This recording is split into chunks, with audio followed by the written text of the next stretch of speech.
બોડેલી વૈષ્ણવવાડી ખાતે the Bodeli urban cooperative bank લિમિટેડની 69મી વાર્ષિક સાધારણ સભા યોજાઈ હતી. 5668 સભાસદો ધરાવતી આ બેંકની સભામાં મેનેજિંગ ડિરેક્ટર રજનીકાંત રસિકલાલ ગાંધી અધ્યક્ષ સ્થાને રહ્યા હતા. કાર્યક્રમમાં ચેરમેન કાર્તિકુમાર દિલીપભાઈ શાહ સહિત બેંકના ડિરેક્ટરો અને સભાસદોએ હાજરી આપી હતી.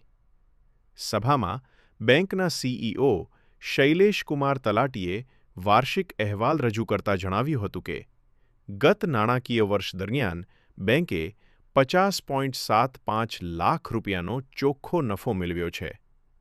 બેંકની કુલ ડિપોઝિટ 27.65 કરોડ રૂપિયા અને કુલ ધિરાણ 15.83 કરોડ રૂપિયા સુધી પહોંચ્યું હોવાનું પણ તેમણે જણાવ્યું હતું.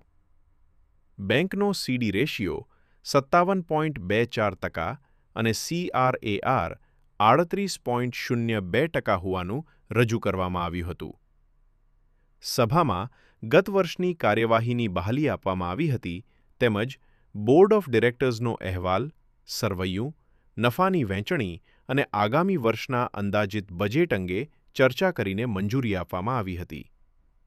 અંતે અધ્યક્ષ દ્વારા સભાસદોનો આભાર વ્યક્ત કરવામાં આવ્યો હતો. બોડેલી અર્બન કોઓપરેટિવ બેંક લિમિટેડની આજે 69મી વાર્ષિક સાધારણ સભાનું આયોજન કરવામાં આવ્યું હતું અને તેમાં સભાસદો, કર્મચારીગણ અને બોર્ડ ઓફ ડિરેક્ટર હાજર રહ્યા હતા. આખા વર્ષ દરમિયાન જે કામ કરેલા હતા તેના ઠરાવો વાંચી સૌએ એને બહાલી આપી હતી.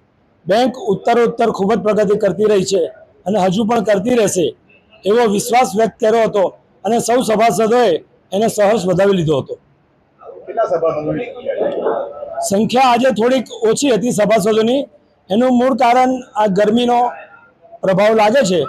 બાકી દર વર્ષે ખૂબ જ મોટી સંખ્યામાં સભાસદો ઉપસ્થિત રહે છે, પણ આ વખતે આ કાળઝાળ ગરમીના લીધે થોડાક સંખ્યા ઓછી થઈ છે. પણ સૌ સભાસદોને વિશ્વાસ છે કે અર્બન બેંકની કામગીરી ખૂબ જ ચોક્કસ અને સરસ છે. એમને એવો પૂરેપૂરો વિશ્વાસ છે.